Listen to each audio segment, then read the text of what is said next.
What is up mga bossing, at nandito po tayo ulit sa panibagong episode. At kung ikaw po ay bago dito sa ating channel, ako po ay gumagawa ng mga video about NMAX version 2.1 tulad ng mga issue ni NMAX plus solution, yung hili ko syempre accessories, maintenance, performance upgrade, and nag-share din ako dito ng mga Shopee link kung saan ako nakakita ng mga mura at legit seller.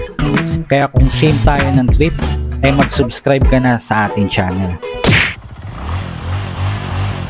Good morning mga bossing. Ngayon po pupunta tayo dito kaya AB Moto, dito sa bagong branch nila dito sa Antipolo. So dito tayo dumaan sa Marikina. So medyo traffic lang. So mga bossing, papunta tayo doon para sa ating part 2 ng ating project suspension. So nauna na dyan yung ating stock rear shock na pinalitan natin ng RCB S series. Then ngayon naman po, ito naman ating front shock ang ating ipapaayos. So dito na tayo sa Expert AB Moto. Let's G!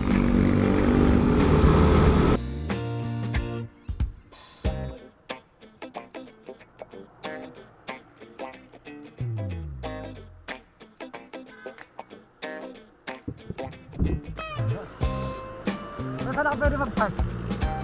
Naka-ano po ako sir, naka-book po ako ng 10 o'clock. Nag-racket lang.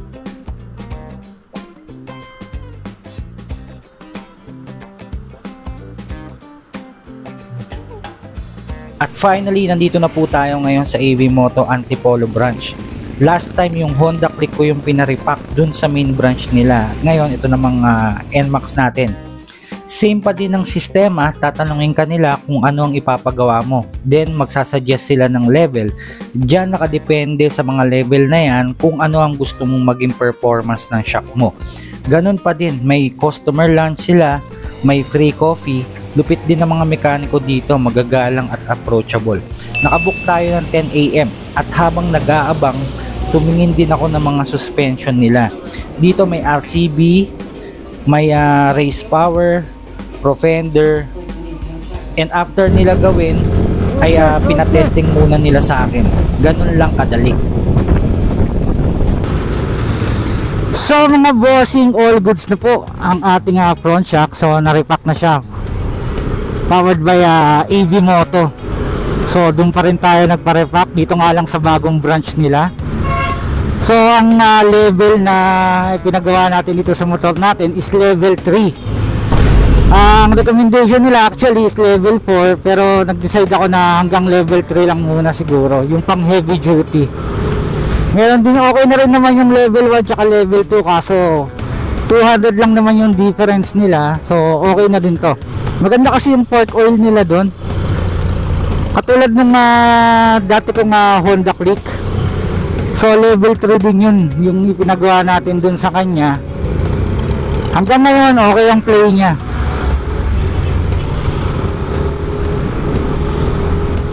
So ganun din yung pinagawa natin dito sa ating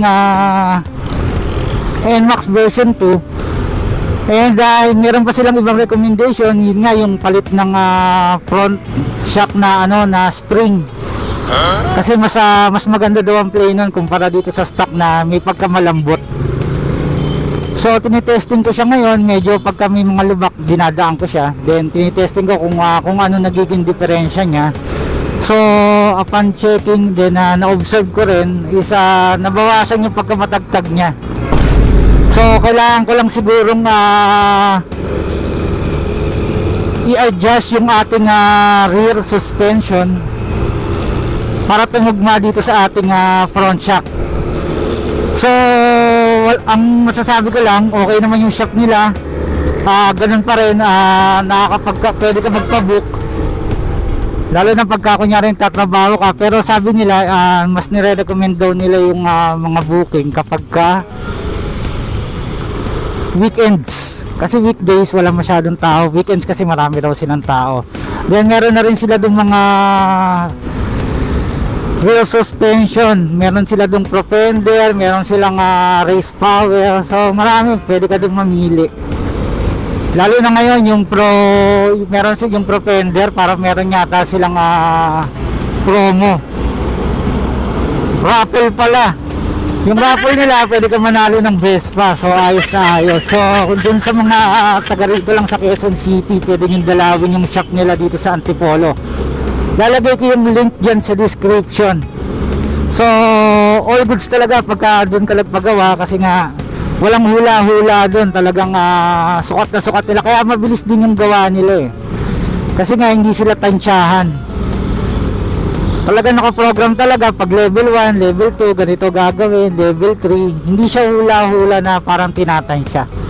So sa mga gusto, ulitin ko lang, nandyan sa description nitong video yung link ng page nila. So until here na lang mga bossing, salamat po dun sa mga nanood nitong video. Kita po tayo sa susunod na video para sa ibang mga upgrades na gagawin natin. Ride safe po sa lahat. Salamat.